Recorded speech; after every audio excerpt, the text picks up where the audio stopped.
Do you have any anecdotes about dogs who have eaten magic mushrooms in the wild? I know that we saw a video of some dog inadvertently consumed them, and it was hard to tell how this dog was doing. He slightly seemed like he was enjoying himself and a bit confused. He definitely had some vertigo, but for the most part, he just seemed on another planet. I don't know if you have any stories like this or anyone coming into your institution and their dog had consumed some sort of wild mushroom or entheogen. The owner actually of the video said the vet that they went to said she sees this all the time, and the dogs actually will seek out the entheogenic compound. And we see this a lot with a lot of different animals, including humans. You're describing your adventures in Ecuador, and many other people, I'm sure our listeners have a higher percentage than the average person of seeking out entheogenic mushrooms. But we see other animals. There's actually a dog in Australia that captures a bufo toad and licks its back, and I think it's 5-MeO DMT, if I'm not mistaken. And they just lick the toad just enough not to die, but just enough to have a good time.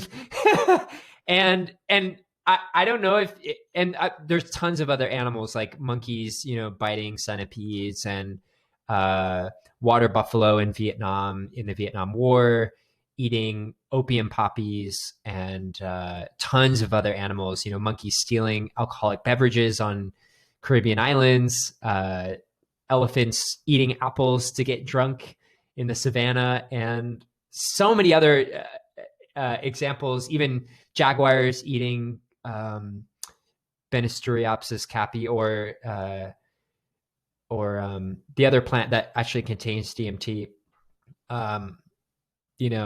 So how common is this, and do you think that dogs are actually seeking it out?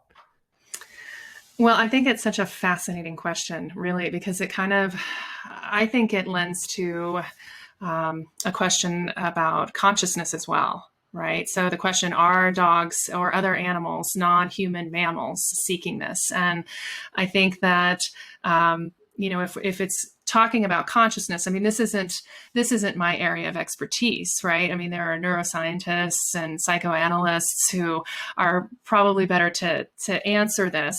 But I think that, fundamentally, I believe that non-human mammals do have consciousness. I believe that they are sentient beings, and I think that, as we've touched on in the conversation, they're far more intelligent than humans give them credit.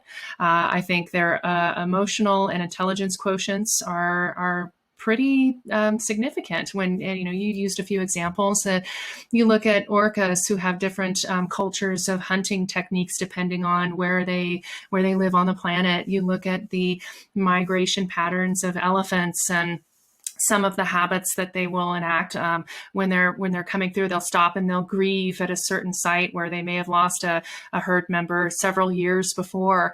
You look at the intelligence of corvids, ravens and crows and other birds, where they've harnessed the ability to utilize tools, and they have face recognition that they pass down through their generations, this wisdom.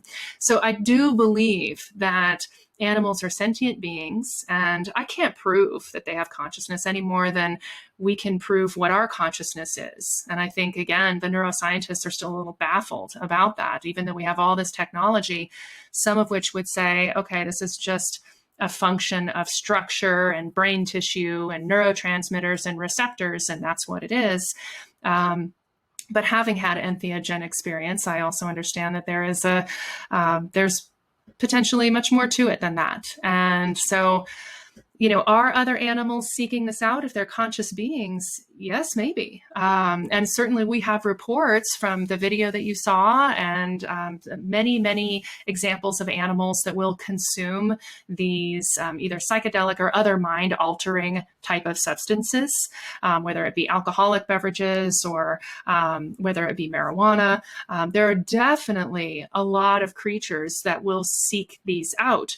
The question in my mind that I can't be 100% objective on is, does that animal, that individual, correlate the response, the mind altering response, with the, agent that they just ingested? Like the dog that's licking the bufo toad.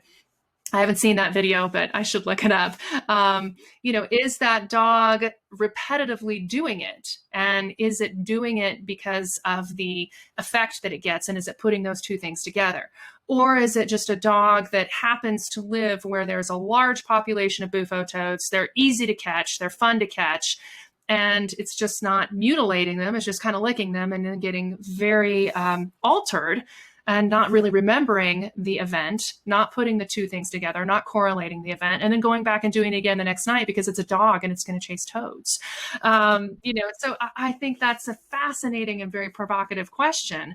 And people like Jane Goodall, she's even described working with certain chimpanzees that show very natural signs of wanting to have mind alteration, much in the way that human toddlers will. They just spin and spin and spin and spin. And that's the first kind of mind altering, you spin in circles. And that will give you a very subtle effect that can be similar, right, to other entheogens. So